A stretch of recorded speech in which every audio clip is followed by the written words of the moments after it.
Messe de la nuit de la Nativité de notre Seigneur Jésus-Christ. Par amour de Christ et par compassion, nous avons quitté maison et famille pour être témoins de Jésus-Christ. De l'équipe de communication de la Société des missionnaires d'Afrique à Rome, nous vous transmettons la bonne nouvelle pour la messe de la nuit de la Nativité de notre Seigneur Jésus-Christ, afin de nous préparer à la rencontre avec l'Emmanuel. La première lecture est tirée du prophète Isaïe, chapitre 9, versets 1 à 6. Le psaume est le 95-96. La deuxième lecture est extraite de la lettre de Saint Paul apôtre à Tite, chapitre 2, versets 11 à 14. Enfin, l'Évangile nous est donné par Saint Luc, chapitre 2, versets 1 à 14. Nous vous proposons à présent un texte de notre confrère Salvatore Muñoz Ledo pour nous accompagner jusqu'à Bethléem.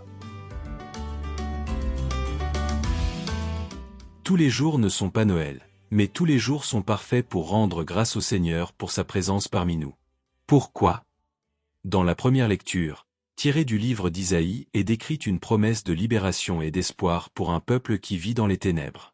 Dans le passé, il y a eu beaucoup de fautes commises par un peuple infidèle, guerre et oppression, infidélité et recherche de Dieu, qui n'ont ni yeux ni cœur. Laissant derrière elle le côté sombre de l'histoire, la prophétie d'Isaïe promet un avenir plein d'espoir.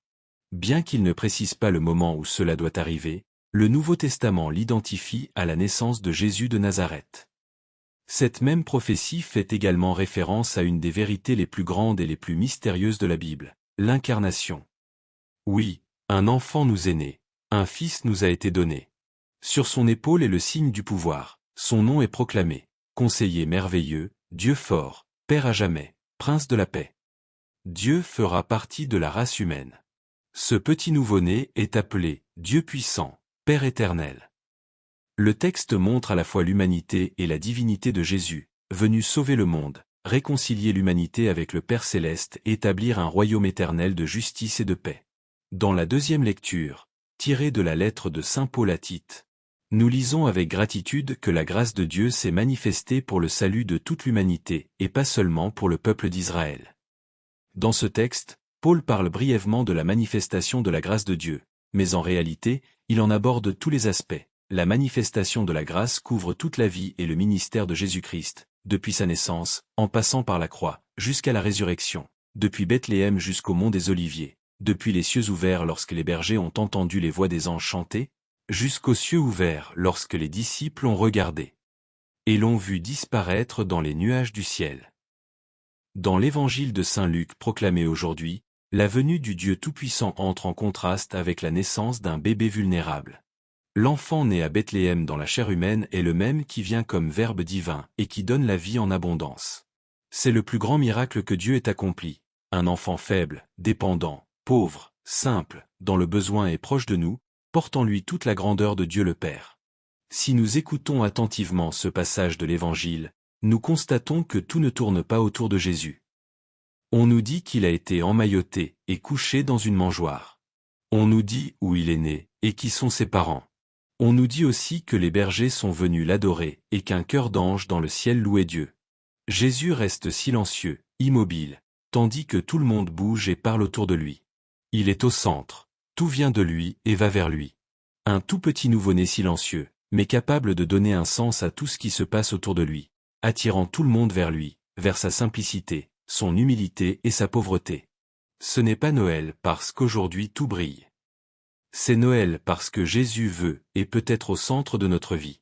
Nous ne pouvons plus ignorer un Dieu qui recherche ardemment notre amitié, notre réponse d'amour. En Christ, Dieu le Père veut être reconnu aujourd'hui dans les faibles, les nécessiteux et les marginalisés.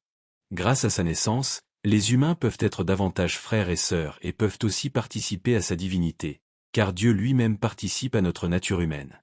Chacun sait bien ce que cela signifie dans sa réalité d'ici et maintenant.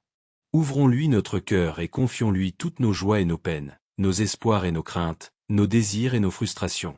Tout, car il a tout pris sur lui pour nous guérir, nous réconcilier et nous faire porter du fruit en abondance. Je crois sincèrement que chacun d'entre nous porte en lui une graine de divinité qui le rend digne d'être enfant de Dieu et capable d'aimer selon son plan divin. C'est pourquoi, comme le proclame le psaume d'aujourd'hui, chantez au Seigneur un chant nouveau, chantez au Seigneur. Terre entière, chantez au Seigneur et bénissez son nom.